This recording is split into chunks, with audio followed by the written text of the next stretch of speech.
Hello and welcome to the podcast hosted by myself, Louis Kessinger, and my dad, Tommy. We are a part of the Kessinger Lee Group at Baird and have been serving investors in our area for 4 generations.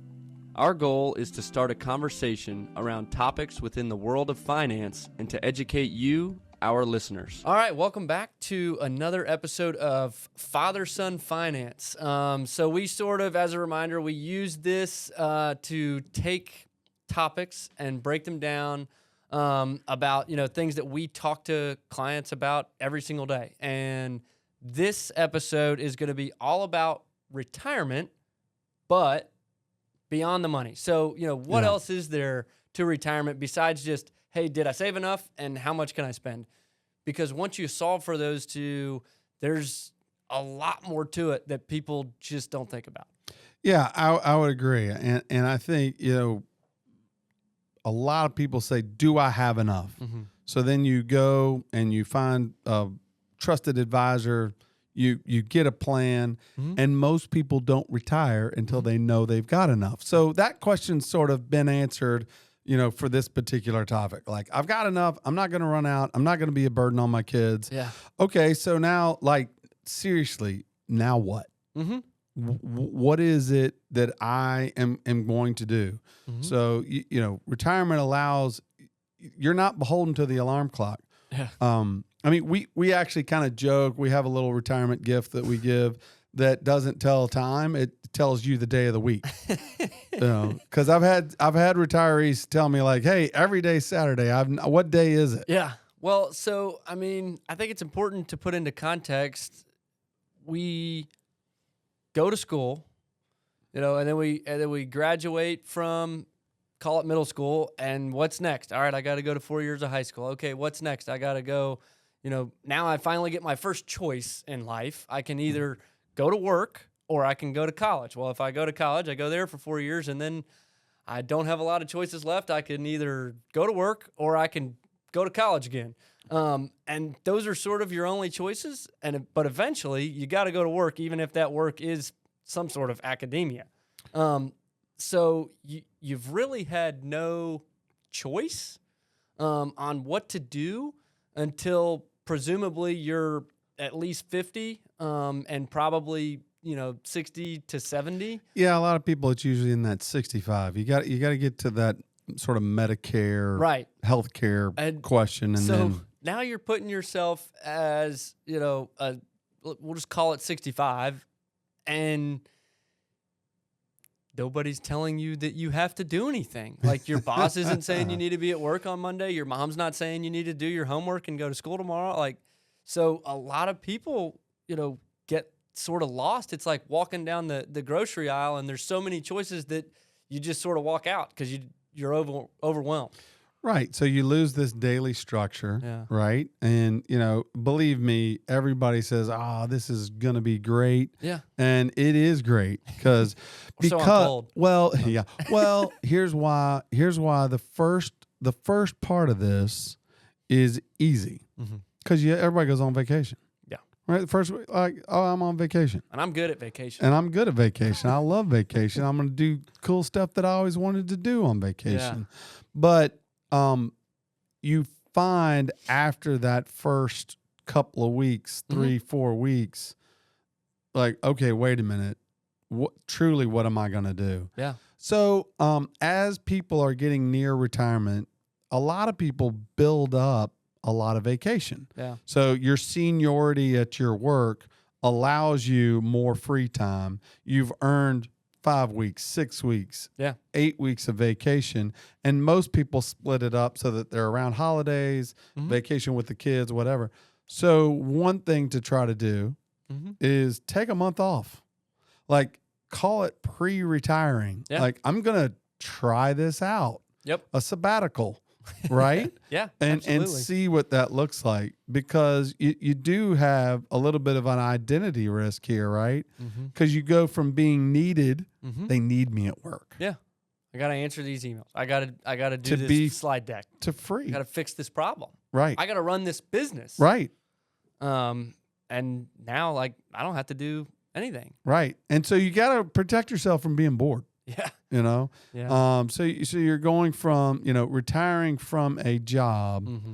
and then you're going to a different season of life. Yeah. And so, I mean, sometimes it's like, well, I'm going to join the men's league and I'm going to go play golf every day. And, Great.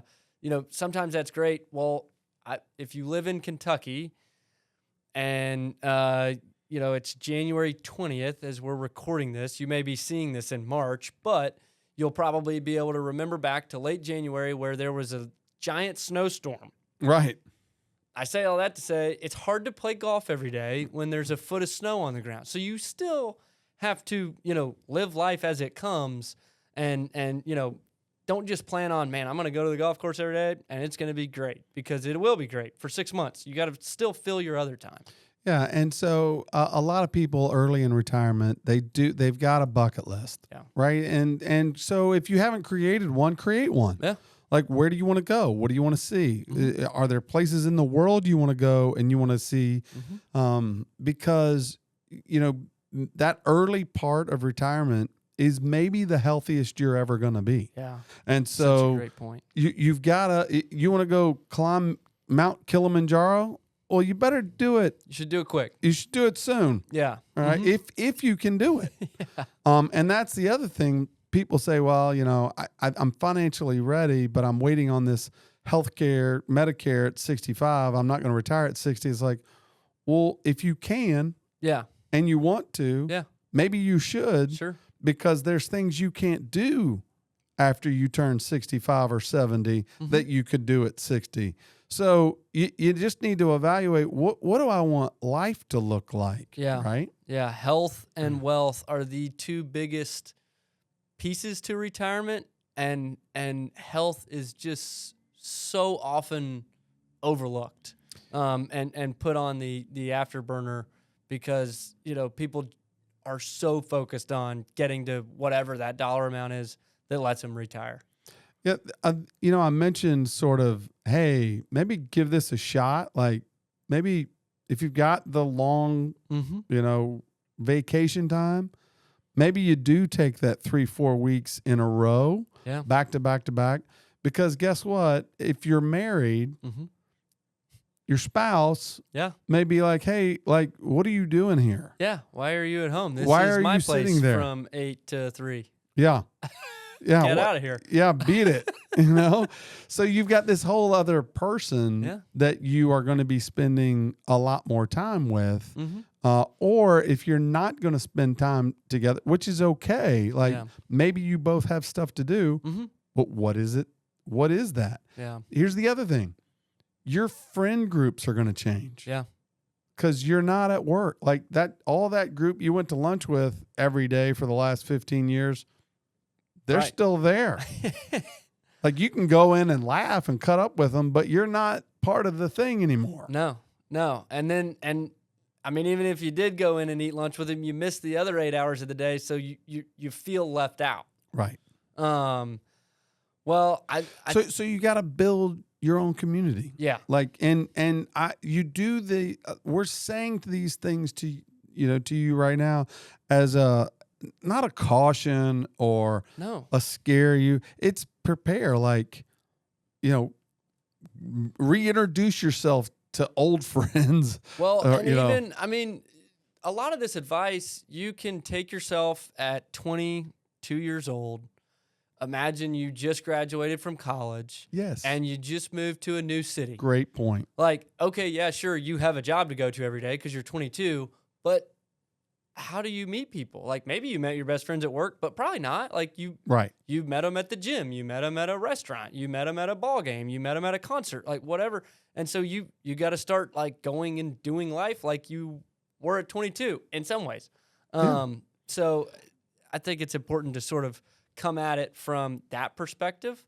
And then I'll segue here, and I'm kind of proud of myself. I didn't even mean to do this, but I think this works because, if you are 60, 65, you probably have kids who are in that 22 to 32 range. And, for the first time, maybe you have grandkids. Right. And so I say that to say, they're saving for college for, their newborn baby, or they'd like to move houses because now they have 4 kids and there's only 2 bedrooms. Right. And so where I'm going is a lot of retirees struggle with the question of, should I give to my kids now, or should I, wait to die, quite frankly, and they inherit it. Right. Because it'll be bigger. It'll be a bigger dollar amount when they inherit it. That's sort of the thought. Yeah. Well, so my advice on that, when I get that question, and I do get that question, and I know you have as well, but I just say, what will your plan allow you to do? Mm-hmm. Because the first thing you said was, I don't want to be a burden to my kids. Well, you give them all your money. Yeah. Then you're broke. You might be a burden to your kids. They'll have all your money so they can afford it. But seriously, look at your plan, if it'll allow you to do it. And then you have to ask yourself this question, like, would I like to see them enjoy that gift?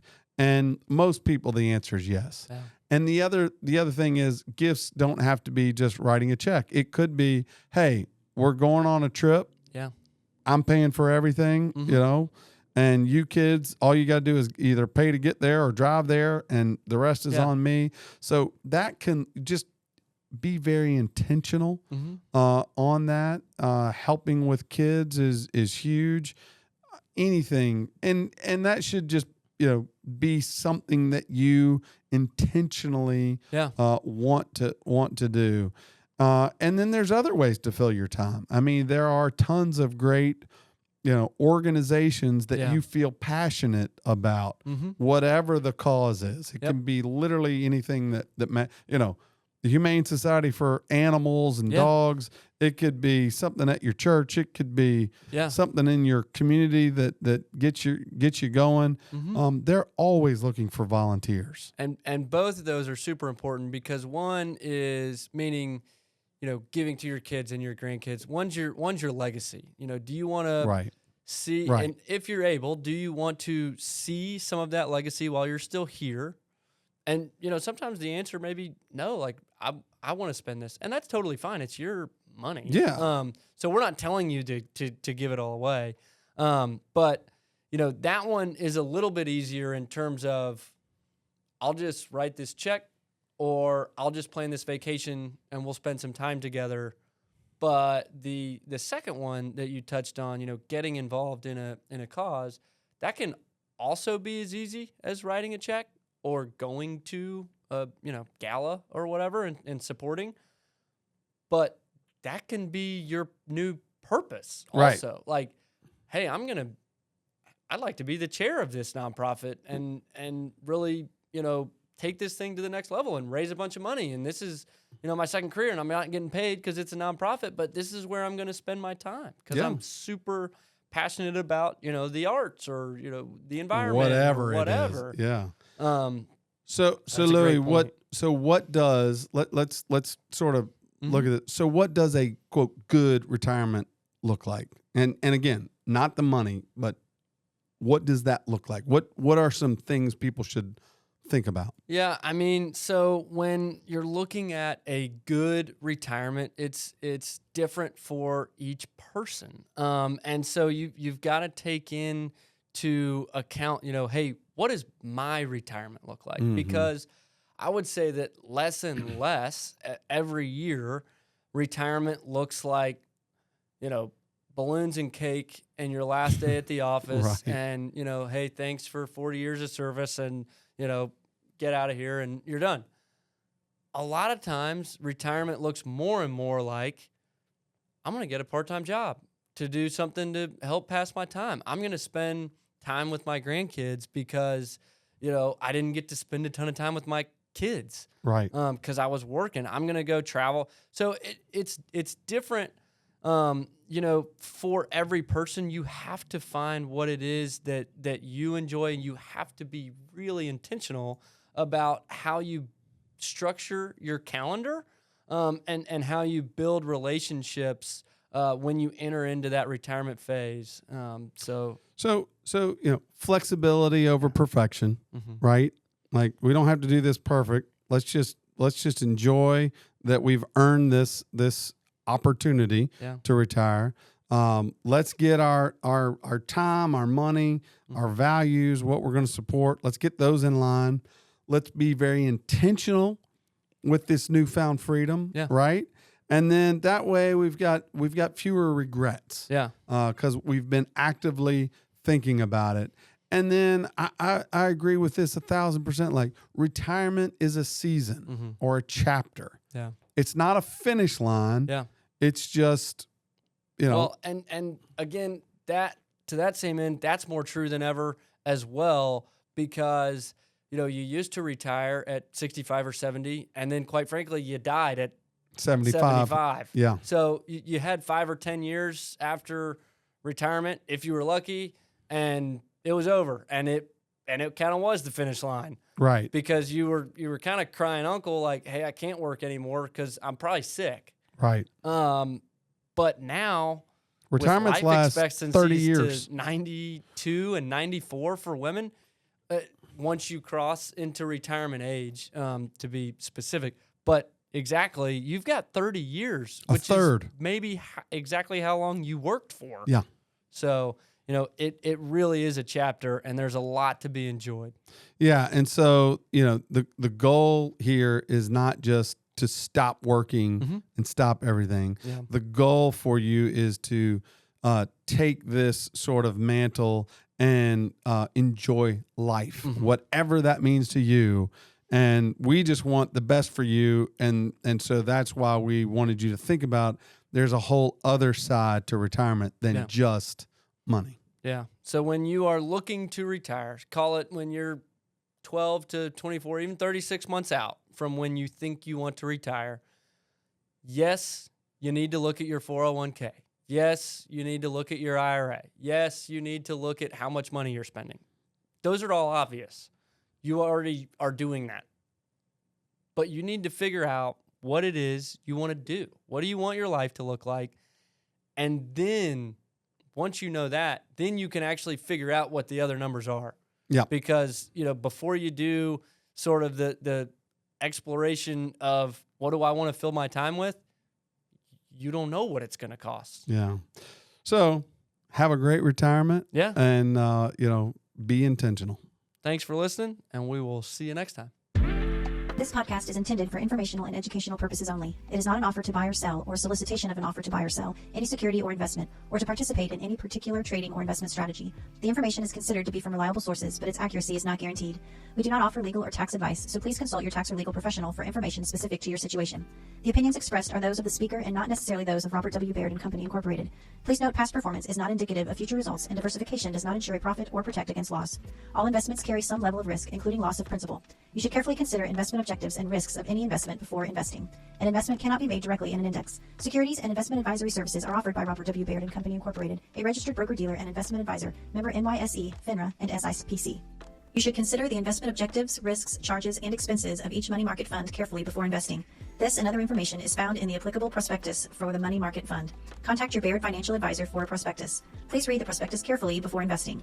Money market funds are managed to maintain a stable $1 share price. An investment in a money market fund is not insured or guaranteed by the Federal Deposit Insurance Corporation or any other government agency. Although the fund seeks to preserve the value of your investment at $1 per share, it is possible to lose money by investing in the fund.